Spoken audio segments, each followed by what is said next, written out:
Boa tarde, pessoal. Puta que pariu, não vai dar pra começar desse jeito, não. Boa tarde. Boa tarde, pessoal. Não, velho. Vocês querem lutar contra o Alexandre de Moraes, vocês não conseguindo lutar contra a preguiça de vocês de dar um boa tarde. Não, vocês querem me quebrar. Cadê o... Você sabe que é por isso que eu ando bem arrumado, que é o que salva, né? Porque o cara fala errado, o cara é feio, o cara é burro, tem que estar bem arrumadinho, bem presenciável. Isso que é o passador dos slides. Pessoal, boa tarde, brincadeiras à parte. É um prazer muito grande estar aqui com vocês hoje. Não deu certo as últimas edições do fórum, mas dessa vez deu certo, né? Graças a Deus vai dando certo, graças a Deus a agenda fica bem apertada às vezes. E agora eu quero falar um pouco sobre essa questão das regulações. Os problemas que vêm das regulações, porque muitas vezes, nessa discussão entre liberais, libertários, né, e diversos espectros do liberalismo, sempre a gente fica com aquela perspectiva de que não, a regulação, um pouco de ordem, um pouco de regulação é importante, pelo menos, para organizar a sociedade. Vamos, né, como eu fui bem apresentado, de dar uma questionada um pouco nisso, né? Porque muitas vezes nós pensamos nos reguladores como esses anjinhos, esses caras, essas mentes bonitinhas, né? Que estão lá pensando no bem comum, na ordem, na sociedade, na civilização, né? Aí eu resolvi perguntar para o Gemini, para o meu inteligência artificial, né? Aí eu falei assim, Gemini, faz uma... Eu trato bem, viu? Dica, tratem bem, eu trato bem a inteligência artificial. Pergunto como é que você está, beleza, joia, tudo bem? Morro de medo do Schwarzenegger entrar lá em casa dando um tiro de 12 na minha cara. Rapaz, as máquinas vão dominar. Vocês estão achando que não vai dominar? Vai, então vocês tratam bem esses bichos, porque nós não vai dar conta, não. Se prepara. Aí eu falei assim, faz uma imagem aí de um brasileiro, né, de um empresário, sofrendo aí um pouquinho com as regulações, né? De suave, algo leve, né? Aí ele me entregou essa imagem aqui. Eu, caralho, velho, puta merda, esse me quebra, né? Aí eu, não, fala o seguinte, porque assim, vamos pensar isso aqui é porque ele pensou num cara engravatado, um grande empresário, né? Porque quando a gente fala das regulações, da importância do Estado, né? Porque senão um malvadão, um capitalista vai destruir as pessoas, os negócios simples e tal. Aí eu falei assim, então tá bom, vamos fazer o seguinte, coloca aí uma dona de um mercadinho pequeno, de boa, assim, que, né? Pra gente ver como é que é. Aí veio essa tiazinha aí. Aí eu, puta merda, meu. Faz o seguinte, vamos pensar no trabalhador que sofre, né? Que a regulação ajuda o trabalhador a conseguir o seu emprego, né? Essas coisas todas. Aí veio esse louco aqui em me entregar. Aí eu, poxa vida, não dá certo, né? E depois dizem que a inteligência artificial é socialista. Pelo menos lá de casa está bem treinada, pelo jeito, né? Mas, gente, não adianta. Você pode ser empresário, trabalhador, você pode ser o que for, dono de mercadinho. Regulação sempre vai atrapalhar. Processo regulatório, qual concebido hoje, ele atrapalha. Não vou nem cometer o erro de falar, mas atrapalha do que ajuda, porque dá a percepção de que em algum momento isso vai ajudar. Mas a estrutura de como a regulação é pensada, de como os planejadores pensam, eles efetivamente só atrapalham. A gente não pode cair nesse romantismo de, não, se tiver uma pessoa boa lá, vai arrumar, e o objetivo da nossa discussão, da nossa palestra é falar um pouco disso. E aí, para isso, a gente tem que falar de como que as regulações surgem, como as regulações surgem no Brasil, como que elas surgem ao redor do mundo, porque é um problema no mundo todo a questão da regulação. E aí não tem jeito, eu tenho que trazer eu gosto das frases que ninguém fica postando na internet dos autores, né? A minha favorita do Hayek é uma que eu nunca vi ninguém postar, a minha favorita do Mises é essa daqui, né? Que é o choque de realidade que ele dá, que é a sociedade nunca vai ser o que o indivíduo gostaria que fosse. A sociedade nunca é o que as pessoas querem. E isso dói, isso é ruim, mas é a realidade. A sociedade não é o que nós queremos, né? Então, o Mises vai falar no seu livro A Crítica ao Intervencionismo, por incrível que pareça, foi o primeiro livro do Mises que eu li, né? A Crítica ao Intervencionismo, depois ele tem lá a análise econômica do intervencionismo, mas ele vai falar o seguinte, olha, como é que o ser humano reage à sociedade? Como é que as pessoas reagem a essa sociedade que não é o que ele gostaria que fosse? O Mises vai falar que existem dois caminhos. São os dois caminhos que nós costumamos tomar. O primeiro caminho é o caminho que ele vai chamar de livre mercado. Capitalismo, né? O próprio Mises não gosta. Eu acho que o único livro que o Mises usa muito a palavra capitalismo é na mentalidade anticapitalista, porque ele justamente queria falar da mentalidade anticapitalista, né? O Mises fala muito de laissez-faire, livre mercado, economia desobstruída. Era isso que ele acreditava, né? Ele não acredita, porque ele fala assim, ele defendia o capitalismo, e a gente comete o erro de achar que o que a gente vive hoje é capitalismo. O que a gente vive hoje não é capitalismo, tá, pessoal? O que a gente vive hoje é um cronismo muito próximo de um neomercantilismo. É isso que a gente vive hoje. Tá? Então, assim, capitalismo, nós estamos longe desse conceito, mesmo porque o capitalismo foi um termo cunhado para criticar a ideia de livre mercado. Então, concordo 100% com o meu professor Fábio Barbieri, de que a gente, por mais que a Marise fala para a gente usar palavras, né, o Fábio Barbieri, nosso grande mestre, fala de, não pode usar essa palavra, porque essa palavra foi criada para falar mal da gente, né, velho? Né? Então, é um pouco disso. Mas a ideia de mercado do Mises e dos austríacos e dos libertários é o quê?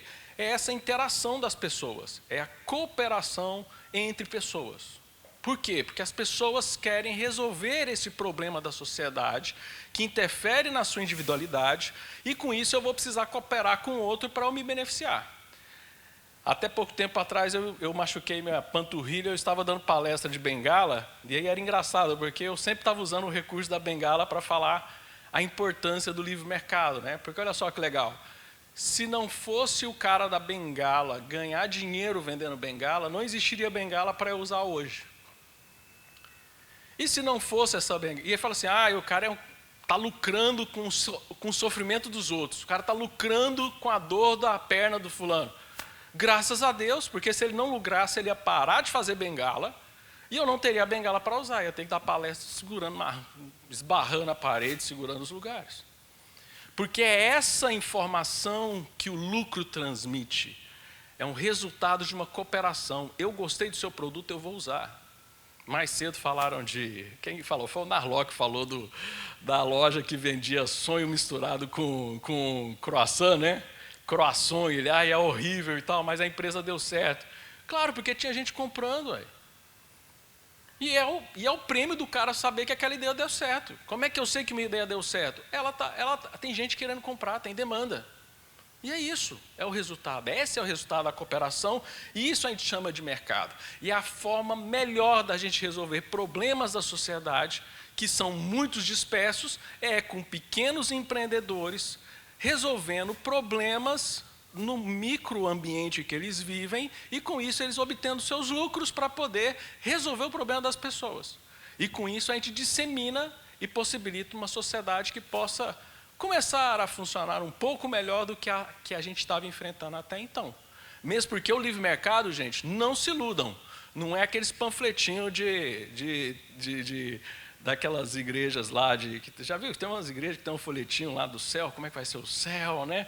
O leão abraçando a ovelha, todo mundo feliz, né? Aquilo lá é para o céu, é plano, é outro plano. Aqui, meu amigo, não vai ser isso. Eu acho que é o grande efeito dos libertários, né? Os libertários, o problema que eu vejo nos libertários é acreditarem que, não, o livre mercado vai resolver tudo. Não, o livre mercado não vai resolver tudo.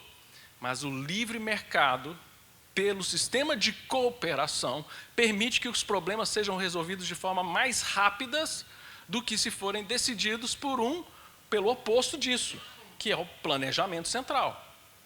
Planejamento central, até ele achar uma solução para aquilo, até ele saber que aquele problema está acontecendo, para bolar uma solução que ele não sabe como é que é exatamente, ele vai demorar para resolver esse problema.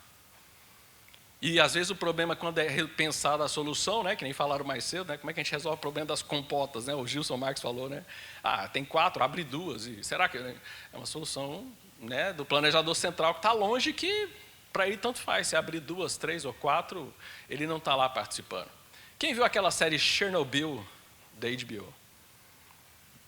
Assistam, gente, aquilo lá, por mais que em momento nenhum ele fala mal do comunismo, ele é sensacional, porque ele mostra o que foi o Chernobyl.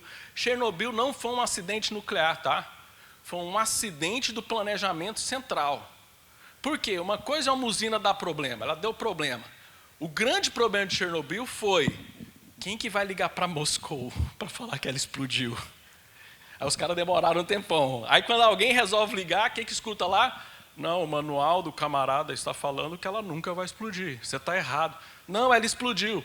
Mentira, ela não explodiu. Aí o cara... Aí precisa vir um general, para o general, a passar por cima de helicóptero em cima e falar assim, caralho, velho, explodiu mesmo, mano. Aquele tempo que se demorou para se resolver o problema de Chernobyl é o que causou a grande tragédia. Quem causou a tragédia foi o comunismo, foi o planejamento central. E a gente quer muito disso. E por que que mesmo sendo uma ideia ruim, mesmo sendo uma ideia ruim, a gente está aqui o dia todo o povo criticando planejamento central e tal, não sei o quê. Por que que a gente às vezes vê essa ideia prosperar tanto? Porque essa ideia, ela cresce pelo pensamento, eu vou até dizer uma palavra forte, mas é isso mesmo, pelo pensamento doentio, pessoas adoecidas mentalmente, que querem corrigir o mundo, não cooperando com as pessoas, mas impondo um mundo que ele acredita que seja o ideal. E aí surgem os grandes neuróticos. Né? O Mises vai falar do Mussolini, do Hitler. Né? A gente tem hoje o Alexandre de Moraes, que são neuróticos que querem... Né? Eu acredito muito que muitos desses caras que a gente fala que é ruim e tal, não sei o quê, por isso que eu rezo muito para não ir para o inferno, né? Porque pô, quando ver que esses caras no inferno vai ser foda, né, mano? Então você tem que rezar. Ponto de fé meu é o seguinte, cara, eu tenho que pelo menos ir para o purgatório, porque ir para o inferno, ficar com esses picareta a eternidade, eu estou fodido demais. É por isso, é a motivação de rezar todo dia, né? Mas, cara, pensa bem, muitos desses caras não fazem porque é ruim.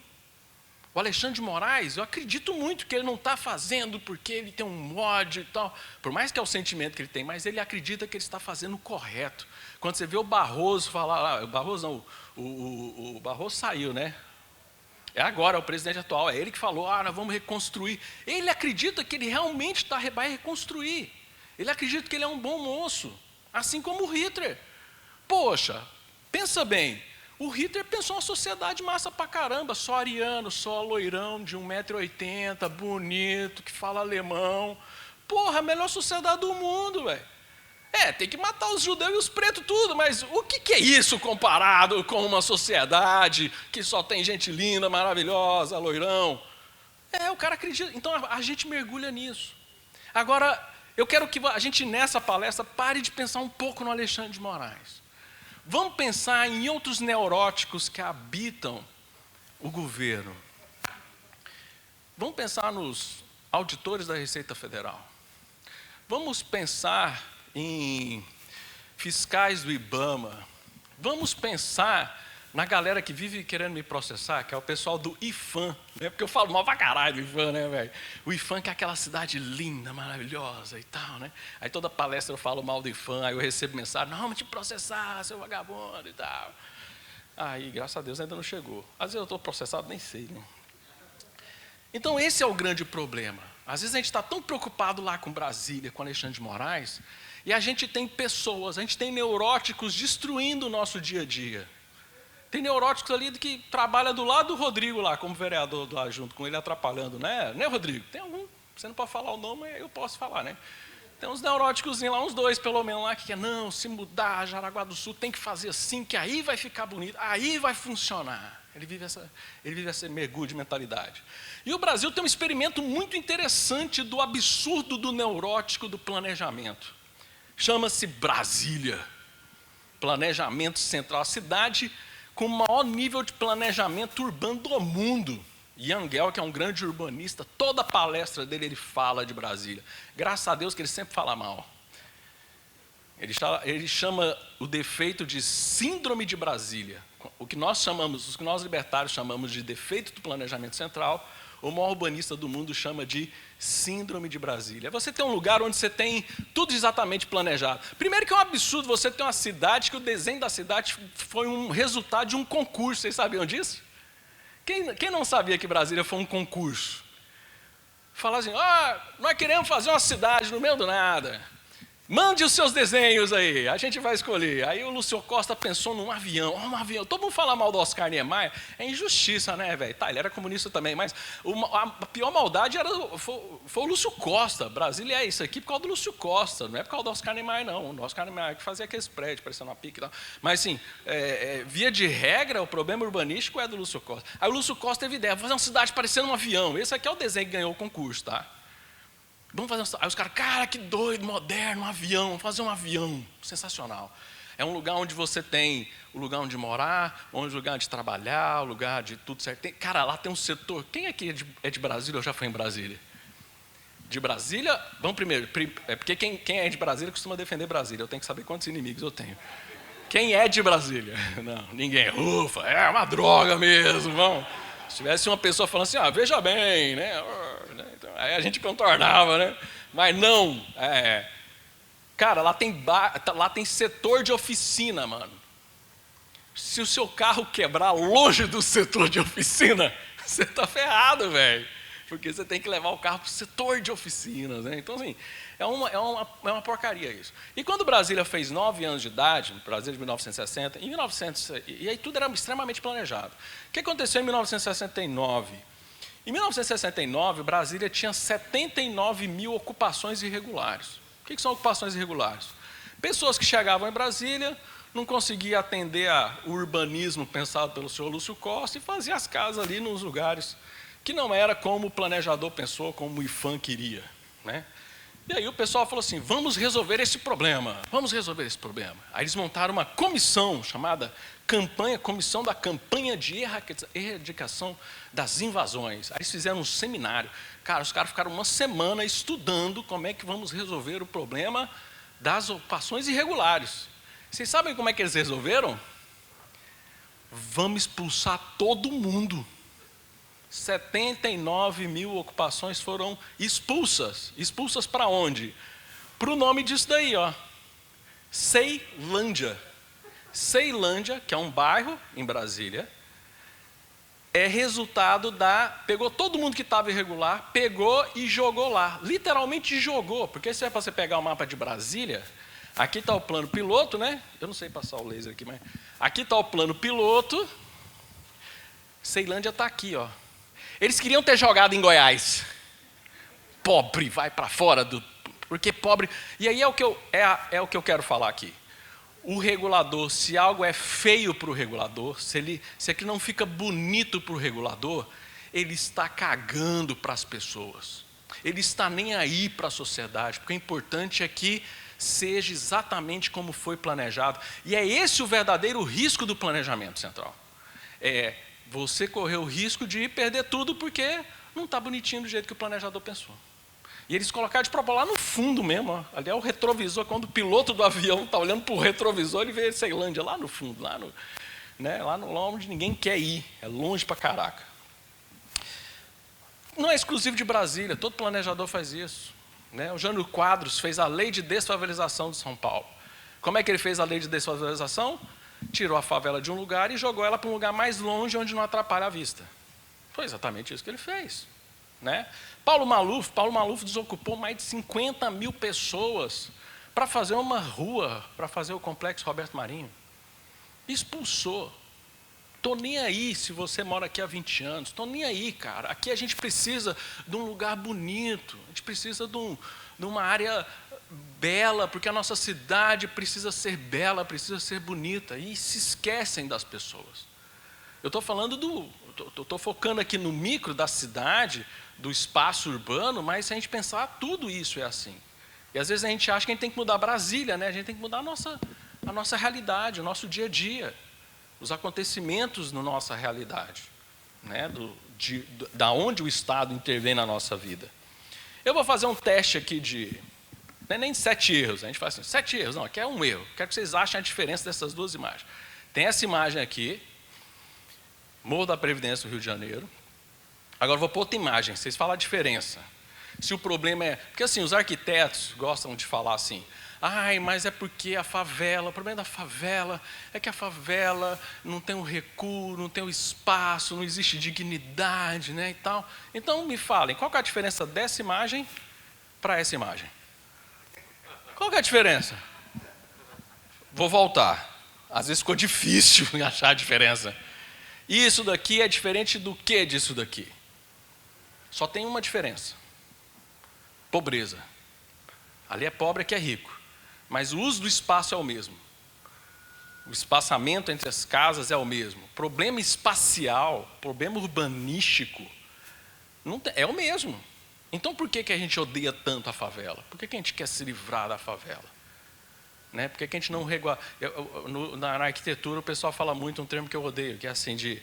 a favela existe porque o Estado ainda não chegou lá. Não, muito pelo contrário. O Estado chegou e aí ela foi expulsa pelo Estado. Por quê? Porque pobre não dá conta de comprar lote do tamanho que o Estado quer que ele tenha no mínimo. Qual que é o tamanho mínimo de lote aqui na cidade de Joinville? Pelo plano diretor. Qual que é o menor tamanho de lote? 125 metros quadrados. Tem cidade no Brasil que o menor tamanho de lote, a média do Brasil é 275 metros quadrados. Você acha que pobre consegue comprar um terreno de 275 metros quadrados? Não consegue. Ele conseguiria fazer uma casa decente, arrumada, limpinha, bonitinha, com segurança, num lote de 50 metros quadrados. Mas esse lote não existe na cidade. Então ele é expulso da cidade. Essa é a grande questão que a gente está discutindo aqui. É a questão de nós não queremos os pobres perto de nós. No final do dia é isso, a gente não quer pobre. Pobre é feio. Pobre é corintiano, é feio, é sem dente. Eu sou corintiano. Quem que me falou hoje? Não sei quem que me falou, não sei se foi... foi meu afilhado. Meu afilhado está morando aqui, a gente foi jantar ontem, ele falou assim, padrinho, você é a contradição em pessoa. Eu, por quê? Porque você é corintiano e olha você. Né? Você tem todos os dentes na boca. Isso é estranho demais, né? Já social, né? Então, cara, então assim... Mas a gente... É alegórico e tal, mas a gente não quer. A gente não quer que o pobre more perto da nossa residência porque está errado. Né? Sendo que é justamente o contrário. Quanto mais eu expulso os pobres das cidades, mais eles vão ficando mais pobres, e aí a situação dele vai ser de vulnerabilidade. Aí você não vai querer que um cara desse vá para o crime, você não vai querer que as coisas deem errado. Vamos pegar um exemplo aqui que fizeram ao contrário, por mais que eu não goste do nome do bairro que eles fizeram lá.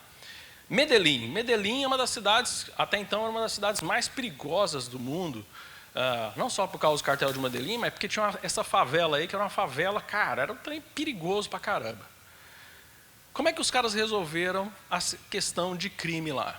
Se fosse um urbanista brasileiro, ia falar assim, vamos destruir tudo e levar eles para uns conjuntos habitacionais. O Maluf falava, né, Singapura, como é que é, Marco? A gente destrói isso aqui tudo e leva eles para um predinho soviético, né, que o cara morar longe de tudo, minha casa, minha vida... Manda o cara para longe, porque é feio, atrapalha a gente. Tá? O que eles fizeram? Eles fizeram o contrário. Falaram assim, cara, vamos dar dignidade para essas pessoas. Primeira coisa, vamos dar direito à propriedade privada, que não existe no Brasil.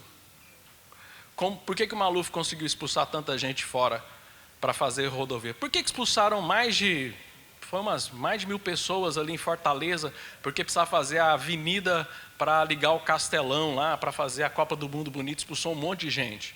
Porque a gente não tem propriedade privada no Brasil. Se você é dono de algum terreno, você não é dono daquilo. Tá? Você é dono de um número no cartório chamado matrícula. O Estado, a hora que ele falar assim, porque na Constituição está falando da função social da propriedade privada, ele fala, olha, a função social da propriedade privada é que você saia dela e te tome, te avisa que vai te tirar da lá e dane-se, porque o caminhão vai vir e vai passar mesmo em cima. Cara, nós não temos propriedade privada então no Brasil. O que esses caras fizeram? Propriedade privada. Por quê? Porque o que não tem dono, ninguém cuida. Essa é a grande verdade. Quando me perguntam, a professora Amanda Flávia, ela dá aula no doutorado de Direito da UNB, e todo ano ela separa uma aula para os alunos fazer uma arguição comigo, que eles falam o seguinte, eles vão perguntar tudo, eles vão sempre querendo me apertar de falar assim, porque eu defendo que tem que privatizar tudo, uma das minhas pautas é essa, tem que privatizar tudo, né? Aí ela fala, né? E aí os alunos começam a me perguntar, cara, e eles sempre me perguntam, eles nunca perguntam a coisa que eu acho que às vezes pode ser mais apertada, né? De o que seria bom de privatizar e tal. E eu defendo até a privatização. Cara, tem que privatizar o meio banheiro, tem que privatizar a Amazônia. Por quê? Como é que você vai... Por que tem queimada na Amazônia? Por que tem desmatamento na Amazônia? Porque não tem dono. É isso, é simples, cara. O que não tem dono, ninguém cuida. Essa coisa de, vai privatizar, porque a gente acostumou a falar privatizar no sentido de ser privativo de acesso. Mas privatizar é você ter alguém cuidando daquilo, sendo dono daquilo. Eu sou da região de Goiás, e lá nós temos um parque muito legal, que eu gosto muito de levar meus filhos, né, que é a Chapada dos Veadeiros. Aí você tem o Parque dos Veadeiros e você tem um monte de propriedade em volta que tem cachoeiras e tal. As melhores cachoeiras que têm o melhor tratamento, são melhores cuidados, têm melhor infraestrutura, são as que ficam fora do parque. Por quê? Porque tem dono. O dono sabe que cachoeira dá dinheiro. Que os caras lá que gostam de natureza, vê disco voador, ele ganha dinheiro com os nóia. É sério aí. É legal, eu gosto de ir, não é que eu sou nóia não, tá? Mas é legal ir e tal, porque os caras é da paz, os caras é de boa e tal. Cara, é legal. E o cara ganha dinheiro com os caras. Então, assim, ele cuida daquilo. Se ninguém cuida, se não tem dono, ninguém cuida. Por isso que a Amazônia tem problema, por isso que o Pantanal tem problema, por isso que as APPs têm problema, por isso que tudo que se diz meio ambiente, que é proibido tocar, tem problema. Por quê? Porque se não tem dono, aí que é um incentivo de alguém ir lá e destruir, porque não vai ter ninguém para... Nem o cara vai ser multado, porque não está no nome dele, ele pode destruir. É simples assim. Olha o que eles fizeram em Medellín. Deram propriedade privada e deram dignidade para essas pessoas. Olha o que eles fizeram na cidade, velho. Eles arrumaram. Esse negócio aqui, gente, esses negocinhos que vocês estão vendo, é escada rolante. Os caras meteram escada rolante na favela, meu. Olha aqui as estações, escada rolante na favela. É o mesmo espaço urbano, só que fez o que o Estado efetivamente deveria fazer, que é dar infraestrutura para aquela sociedade. O que aconteceu nessa região? Diminuiu a criminalidade absurdo. Primeiro, porque as pessoas... Não, isso aqui é nosso, não é da milícia. É nós, ué, a comunidade. É a organização. Lembra do Mises? A cooperação entre indivíduos é o que faz a sociedade. Por isso que o Hayek fala muito bem, e recomendo que agora tem em português, o Lei, Legislação e Liberdade, que ele vai falar a diferença de lei e legislação. Os libertários não é que eles são contra as leis, eles são contra legislações feitas por burocratas, porque as pessoas são capazes de fazerem acordos entre eles, que a Marisa falou muito bem, o pensamento libertário, as pessoas conseguem se organizar. Nós conseguimos nos organizar. Falou agora há pouco da língua portuguesa. A língua portuguesa ninguém combinou. Vocês têm aqui um sotaque aqui no sul, meu sotaque é diferente. Tem escola de sotaque? Combina lá, o gaúcho tem que falar tchê, o goiano tem que falar uai, o mineiro tem que falar uai. Não tem curso para isso. É porque a gente foi aprendendo, o nosso português já é diferente de Portugal. Por quê? Porque a gente foi se associando e descobrindo formas melhores da gente interagir usando a linguagem. E a coisa é tão grande, Brasil é continental, é interessante que eu não entendo muito bem. Alguém aqui é de Recife? Não é para falar mal não, tá? Mas eu acho que o Recife é o português mais bonito do Brasil. É sim. É porque é bairrismo aqui. Mas, por mais que eu ache bonito, se o cara falar um pouco rápido, eu não entendo porra nenhuma. Não entendo nada se eles falar rapidão. Aquela galera de Olinda lá, acelerou um pouquinho. Calma, velho, pera, volta, Do speak in English e tal. Eu tento buscar outra forma de comunicação com o cara. Porque as pessoas foram desenvolvendo uma forma mais efetiva de usar o português na região deles. E esses acordos são privados. A linguagem é um resultado de um acordo privado de ordem espontânea. Porque quando a gente fala em ordem espontânea, a gente pensa o quê? A gente pensa na putaria, a gente pensa no libertino, a gente pensa no fim do mundo. E aqui eu recomendo o livro, todo mundo recomendando o livro hoje, vou recomendar só um mesmo, já basta, vocês lêem isso aqui, já salvou o mundo, que é o livro do Alain Bertrand, que é o Ordem Sem Design, o cara que fala como que a cidade pode se organizar sem a gente se preocupar com design. Porque todo mundo pensa nisso, se não controlar a cidade... Tá falhando? Alô? Ele ficou... Ele mudou a cor. É vermelho, Aí não tem como dar certo, Não, é que nem vocês me meteram num quarto, 11h13, eu não consegui dormir, velho. Tô cansado aqui, 11h13 o número do quarto. O Alain, ele Ele tem uma história muito interessante, que é o seguinte, ele trabalhou muitos anos com Le Corbusier. Le Corbusier é um dos caras que mais pensou prédios planejados, planejamento central, como que você organiza as cidades e tal. E aí, de repente, ele vira um cara contra o planejamento, ele lança esse livro, né, e ele cita o Hayek, ele fala que a inspiração dele para escrever esse livro, e o título, né, ele fala isso na introdução, é o Hayek. E aí, quando eu encontrei ele, eu tive a oportunidade de participar uma vez de um painel com ele, com o Titus Gable. Primeira pergunta que eu fiz, né, professor, por que você deixou de ser, né, seguidor do Le Corbusier para seguir o Hayek, né? Cara, um bom francês, como ele é, né, é uma merda, porque é uma bosta, não funciona. Simples assim, é só bonito, não funciona. Por quê? Porque o que a gente precisa entender é que as cidades e as pessoas, é isso aqui, ó. Cidade é mercado de trabalho. São pessoas querendo cooperar entre elas. A cidade ela vai surgir para reduzir uma questão de custo logístico, de distância entre pessoas. A gente vai se aproximando, a gente vai diminuindo o custo transacional, a gente vai ficando mais perto, vai ficando mais fácil a gente cooperar como sociedade. A cidade é resultado de uma cooperação social. É assim que surgem as cidades.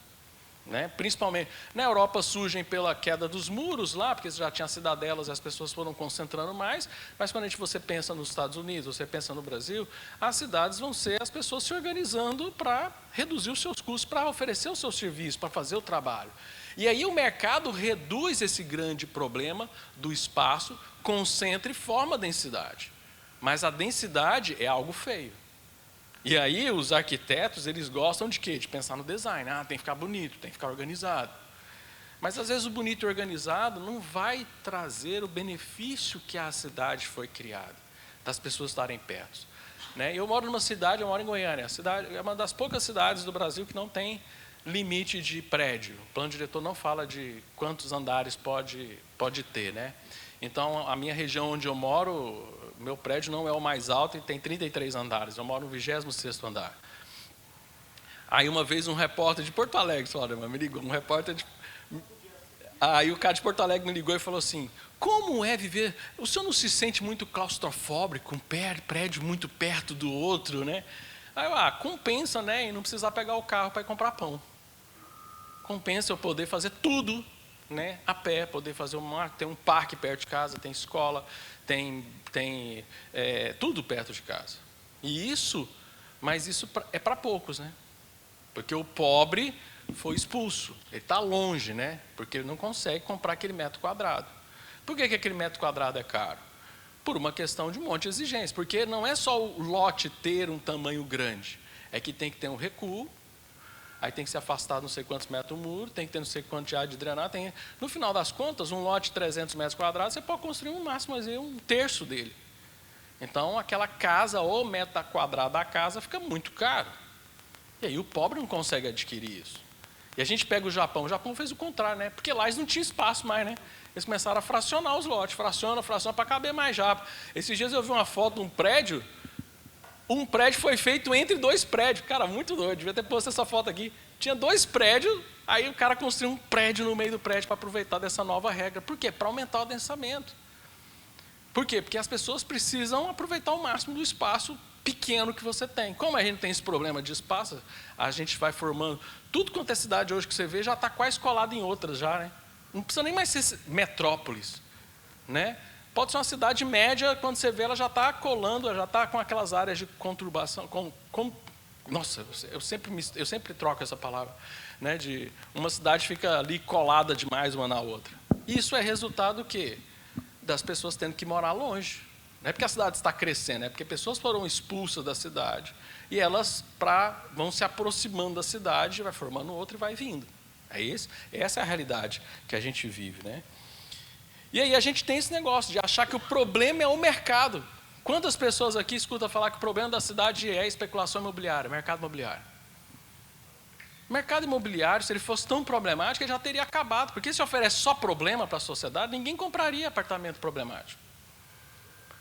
O mercado imobiliário, ele tem problemas? Tem. Por quê? Porque ele, para tentar solucionar o problema das pessoas, ele tem que fazer um contorno na legislação para tentar oferecer alguma coisa, uma legislação que atrapalha. Quando ele faz alguma coisa e dá errado, a culpa é dele. Não, deu errado porque ele teve que gastar o seu poder empreendedor, a sua energia empreendedora em fazer o quê? Em como que eu vou seguir a legislação, como que eu vou seguir essa norma, ou como que eu vou tentar contornar essa norma para oferecer o meu serviço. E aí a gente fala que o problema é o mercado. Não, né? O problema é o governo, que atrapalha muito, e quando o mercado oferece algo muito precário em relação ao que ele poderia estar oferecendo se não fosse aquela legislação abusiva, gigantesca. Beleza, assim que eu saí do Ministério da Economia, eu fiquei um período lá como secretário de Melhoria Regulatória, aí eu fui para o IPEA, fiquei um tempo lá pesquisando o IPEA, e aí eu pude falar mal do que eu não podia falar mal dentro do governo, porque você não pode ficar falando mal da galera. Então, aí eu fui para o IPEA e fiquei só escrevendo coisas falando mal. E um dos artigos que a gente escreveu foi esse daqui do licenciamento urbanístico. A gente tinha feito aproveitando a lei da liberdade econômica, a gente buscou uma flexibilização de exigências para construção de baixo risco. Porque a grande sacada da lei da liberdade econômica não foi a questão, né, muita gente fala de liberdade econômica, um monte de coisa, mas a coisa que pegou e que tem funcionado e que a gente vê que os prefeitos estão usando isso e outros órgãos estão usando, é a questão do risco, né? Você começar a classificar coisas por alto, baixo, né, e médio risco. Então, uma cadeira, essa cadeira sozinha, ela tem baixo risco. Quando você monta uma arquibancada com ela, ela tem alto risco. Então, a prefeitura tem que gastar energia fiscalizando quem? O que tem alto risco. Quem tem baixo risco não precisa fiscalizar. Joia. A gente tentou levar isso para o mercado de construção. Cara, não deu uma semana, CREA, IFAM, Conselho de Arquiteto, quebrou o pau. Tem que revogar isso daí, porque acabou a boquinha de... Gente, hoje no Brasil, para pôr cerca elétrica, você tem que contratar engenheiro. Você tem que ter um selo do Inmetro, você tem que ter um não sei o quê. O Inmetro, por incrível que pareça, foi um dos órgãos que melhor comprou a ideia da lei da liberdade econômica. A gente tinha lá transporte de combustível no Inmetro. Só para vocês terem ideia, quando a gente tinha a legislação, a regra de transporte de combustível no Inmetro, a gente tinha o quê? Que a mesma regra para o isqueiro era a mesma para o caminhão que carrega combustível para o posto de gasolina. Por quê? Porque era transporte de combustível. Então, a exigência era a mesma. Com a lei da liberdade econômica, 1 Inmetro, faz quanto tempo você está segurando essa placa para fazer a conta? Não, foi agora? Já está bom. Não, porque às vezes o cara está 10 minutos segurando a placa de 10 minutos. Aí o cara só olha agora, eu acho que eu tenho 10 minutos, aí o cara estoura os 10 minutos. Mas vai dar certo. Aí o que acontece? O Inmetro falou assim, não, a lei da liberdade econômica está certa. Isqueiro é baixo risco. Vamos tirar o selo do Inmetro do isqueiro. Significa o quê? Que a regulação ela tem que ir para onde oferece algum tipo de risco para a sociedade. Vai lá vigiar o caminhão. Por exemplo, pegar o caso de Brumadinho. Brumadinho aconteceu a tragédia, todo mundo falou assim, é porque lá em Minas Gerais só tinha um fiscal que passava lá por mês, uma vez por mês passava um fiscal. Você lembra dessa história? Aí, por isso que estava irregular. Aí você fala assim, só tinha um fiscal em Minas Gerais? Não, tem fiscal pra caramba em Minas Gerais, que eu fui lá ver, tem fiscal pra caramba. Tem mais fiscal que município, olha que é o estado que tem mais município do Brasil.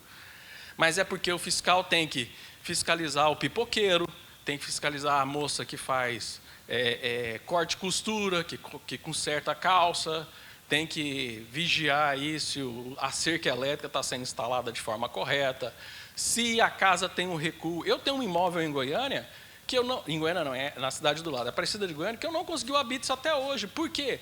Porque eu fiz a casa com um recuo 50 centímetros menor do que a prefeitura pedia. A casa toda ao lado do muro, 50 centímetros mais perto do que deveria. Não tem habite. Por quê? Porque é um perigo para a sociedade. Não pode dar habites para uma obra dessa, porque se acontecer, né, um incêndio, a Jojo todinha entala quando ela passar ali naquele lugar. Então não pode dar o habite, né? Cara, é isso, né? Esse é o problema. E aí a gente termina esse artigo falando de todos esses problemas, e a gente fala que o grande problema é que regulação no Brasil virou sinônimo de proibição. Não é regular. Nenhuma regulação hoje regula algo no Brasil. Todas, e por isso que eu quero fazer o link de por que nós temos que ser contra as regulações. Porque as regulações elas não querem regular, elas querem proibir.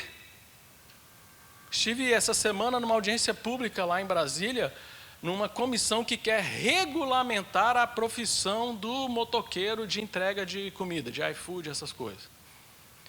Não quer regular nada, quer proibir.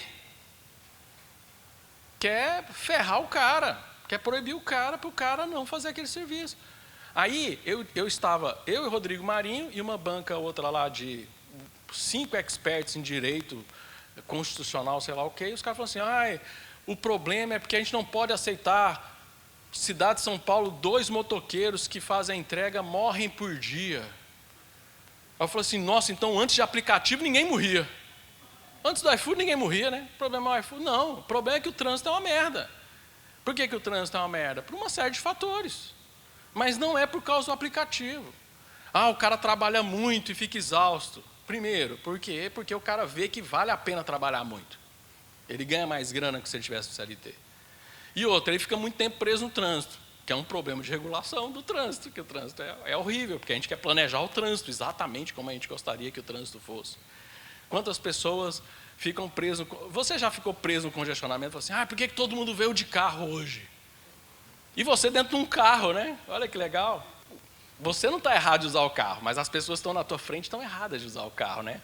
É foda quando a gente vê que a gente é um pouco desse neurótico que quer planejar o mundo, né? É ruim, né? É ruim, cara. Mas a gente tem que fazer isso, a gente tem que encarar essa realidade. O que os indivíduos podem fazer, aqui de forma bem pragmática, o que a gente pode fazer para ir contra as regulações, para a gente combater esse planejador que quer planejar a nossa vida? Um dos trabalhos que a gente fez lá no Ministério da Economia foi o quê? A gente criou uma cultura de, o regulador precisa entender que as regulações trazem muito custo, que a gente chama de custo regulatório, que é o que está lá no artigo 4 da Lei da Liberdade Econômica, a onerosidade regulatória. Então, existem vários mecanismos ao redor do mundo, e nós criamos uma ferramenta, pegando o melhor de cada mecanismo do mundo de fazer esses cálculos, e criamos essa CalReg, lá da nossa secretaria, capitaneada pelo grande Jean-Luc Lorenzon, que é um dos, né, a gente fala de lei de liberdade econômica, nós temos que dar o crédito, né, tinham muitas pessoas envolvidas, mas foi o Jean-Luc Lorenzon, junto com o professor André Santa Cruz, que capitanearam e fizeram essa grande maravilha que a gente tem hoje no Brasil, que é a lei da liberdade econômica. E a gente criou uma calculadora brasileira, e o que aconteceu? Ninguém usou, né? Claro que ninguém usou. Que regulador que vai usar uma arma contra ele? Aí eu falei, é foda, né? É difícil. Aí o que a gente fez? A gente pegou e falou o seguinte, vamos fazer então o contrário. Vamos fazer uma calculadora para os empreendedores fazerem essa conta. Aí isso que a gente já fez agora, foi esse ano, agora a gente fez lá no Mises, junto com o apoio da Atlas Network. Uma calculadora está disponível para vocês acessarem, onde os empreendedores podem entrar e fazer a conta para descobrir se aquela regulação que está surgindo, quem é do governo aqui também pode usar, tá? É para empreendedores, porque a gente arrumou a metodologia para que as pessoas possam usar, e as pessoas, aí um amigo falou assim, Adriano, mas é masoquismo, o cara vai usar essa conta para descobrir que o governo realmente ferra com a vida dele? Não, posso dizer por quê? Porque toda regulação federal, agora municipal também às vezes acontece isso, porque tem o decreto 10.411, que pede que sejam feitas audiências públicas, que sejam feitas, né, consultas à sociedade civil, organizada e tal. E o que eu mais vejo nas audiências que eu participo é assim, o empreendedor chega lá e fala assim, essa regulação vai atrapalhar a gente. Aí o burocrata fala assim, quanto? Aí o empreendedor, muito. Aí ele, muito quanto? Você tem que me trazer um número para a gente saber se vai fazer mal ou não? Aí ninguém tem esses números. Então, nosso objetivo é que a pessoa use essa calculadora, tenha um dado para levar para o regulador e falar assim, essa regulação não pode ser aprovada. Essa regulação, ela tem que... porque ela vai trazer um custo para a gente. E quando eu falo em regulação, estou falando legislação, estou falando um monte de mecanismos legais que a gente tem. Aí assim, nós temos que criar um manual, né? Um manual para a pessoa usar essa calculadora. Aqui é como ela funciona e tal, tudo bem, o público nosso, que são os empreendedores e tal. Aqui está a carinha dela. Aí eu falei assim, vamos criar um manual para essa calculadora, para as pessoas aprenderem a usar. Aí um amigo falou assim, tá, mas a pessoa fez a conta e descobriu que o governo vai ferrar. Eu falei assim, é verdade, vamos criar um capítulo do manual de o que fazer com o número que você descobriu. Aonde você vai, Ministério Público, onde é que você vai, como é que faz, como é que não faz. Aí eu chamei o Felipe para ajudar a gente, tá? Aí eu, mas as pessoas precisam saber que eles são empreendedores também. Aí eu chamei o professor. Aí eu sei que no final das contas esse manual virou um livro, né? Que é esse livro de regulação para empreendedores, onde a gente tenta passar para explicar para as pessoas o que são os empreendedores, para a gente entender que as pessoas são, todo mundo aqui é empreendedor. Né? Na palestra no começo aqui, tu perguntou assim, quem que é empreendedor? Cara, todo mundo é empreendedor, um funcionário público pode ser empreendedor. Se ele pensa alguma forma de melhorar o seu tempo para dar uma produção diferente ali, alocar os recursos de uma forma diferente que é uma ação empreendedora, certo? Então, empreendedorismo não é uma coisa exclusiva para quem tem um CNPJ, tá joia? Então, tentamos pegar toda essa ideia e criamos esse livro que está de graça, disponível lá naquele link que está o manual, você consegue baixar de graça esse livro, que é a grande vontade que a gente tem das pessoas conhecerem e entenderem a importância de saberem que a regulação não pode ser assim, o governo fez isso. Não, nós podemos ir lá manifestar. Gente, deputado federal, deputado estadual, vereador, pressão popular funciona. E pressão popular, que eu digo assim, está lá na audiência, lá, vai votar, tem as comissões lá, alguns deputados, a galera vai lá e faz pressão. Não precisa ser muita gente não, o cara fica olhando para trás, poxa, a galera tá ruim, manda e-mail, né, faz algum tipo de pressão, funciona. Né? Então, assim, a ação, porque a esquerda faz isso. Pega um ônibus lá de funcionário público, vai lá para a Câmara, fica fazendo pressão nos deputados lá. Né? A gente pode fazer isso. Adriano, trabalho, manda e-mail. Em quem que você votou para deputado federal? E para quem que você votou para deputado estadual? Quem que você votou para senador? Aí você fica mandando e-mail para o senador falando assim, impeachment do Alexandre de Moraes. Legal, tá, mas ele não vai fazer isso. Né? Tem um custo político muito alto para fazer aquilo. Mas ele pode barrar uma votação pode pedir vista de um projeto de lei lá que a gente quer que não ande, porque traz muito impacto regulatório. Né? Então, isso é essencial para a sociedade. E essa é a mensagem. A gente quer muito salvar o Brasil, mas a gente precisa salvar a nossa rua, precisa salvar a nossa cidade, a gente precisa salvar, porque se a gente for organizando assim, a gente acaba uma hora salvando o Brasil. Né? Mesmo que pode ser que não seja como a gente espera, porque a sociedade não é o que o indivíduo espera, mas pelo menos a gente sai de uma situação melhor do que a que a gente estava até então, que é a definição do Mises de ação humana. Né? A ação humana é você agir de forma proposital para sair de uma situação, para conquistar uma situação melhor. Não é a situação ótima, mas é uma situação melhor, e é isso que é a ação humana. Se você é liberal, se você é libertário, se você é uma pessoa que quer mais prosperidade para o Brasil, você tem que fazer a ação humana acontecer. Para finalizar, meu livro novo de Introdução à Economia está aí, lancei um livro pela editora Freitas Bastos, tá o QR Code aí. A ideia desse livro, gente, por isso que eu lancei pela editora Freitas Bastos, é a gente ter mais gente nas universidades usando, porque ele é um livro-texto. Né? Então, assim, é um livro-texto de economia que, além de falar de falhas de governo, que todo manual fala, falhas de mercado, a gente fala de falhas de governo. Né? A gente tenta trazer mais exemplos, trazer mais conteúdos que ponderem um pouco essa balança, porque manual de economia você lê hoje, o Estado é a solução, né? E não é a solução somos nós, somos as pessoas. Muito obrigado e até a próxima, moçada.